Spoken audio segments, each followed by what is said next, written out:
Assalamualaikum warahmatullahi wabarakatuh. Salam petani sawit.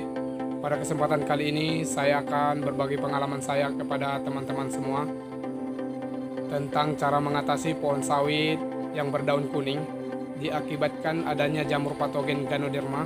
Jika di area perkebunan sawit teman-teman sudah terkena wabah seperti ini, jika tidak segera ditanggulangi atau diatasi, maka akan mengakibatkan kematian pohon kelapa sawitnya teman-teman. Buat teman-teman yang belum tahu tentang cara mengatasi pohon sawit yang berdaun kuning tadinya, bisa dengan mengikuti cara saya nanti. Mudah-mudahan dengan cara saya ini, pohon sawit yang tadinya berdaun kuning akan kembali normal dan kembali seperti semula.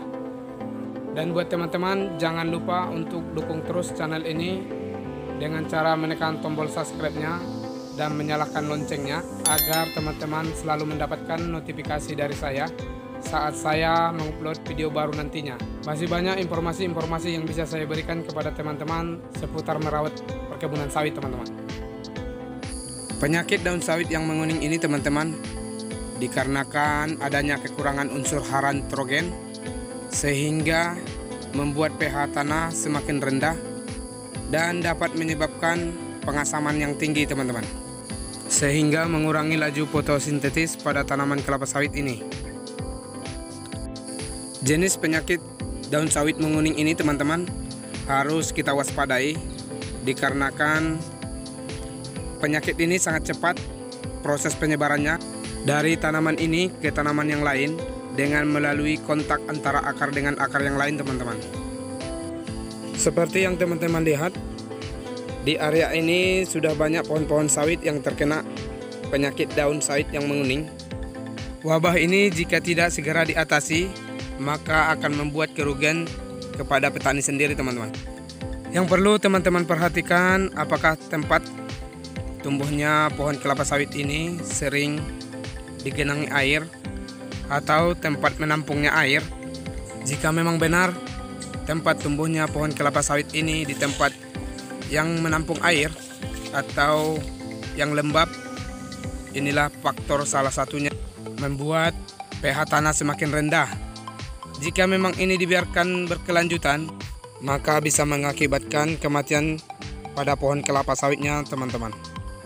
Untuk mengatasinya teman-teman, kamu bisa mengikuti langkah-langkah saya ini dengan cara membuat jalan air agar tempat tumbuh pohon kelapa sawit tadinya tidak lagi tergenang air teman-teman.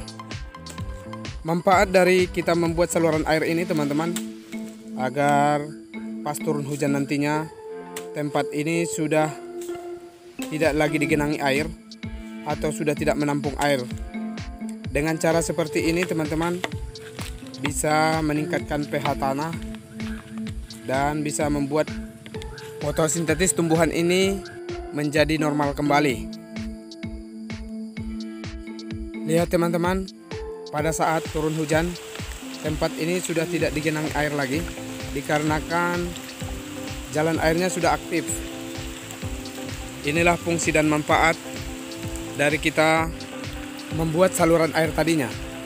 Dan teman-teman juga perlu waspadai, periksa saluran-saluran air yang pas turun hujan nantinya akan sangat menggenangi.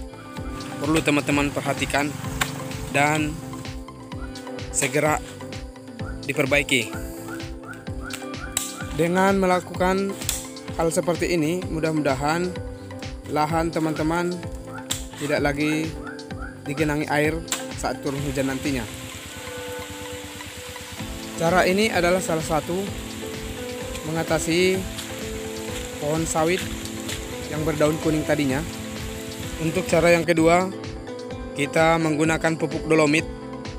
Dolomit ini berfungsi sebagai peningkat atau menambah pH tanah agar fotosintesis dari tanaman ini semakin netral.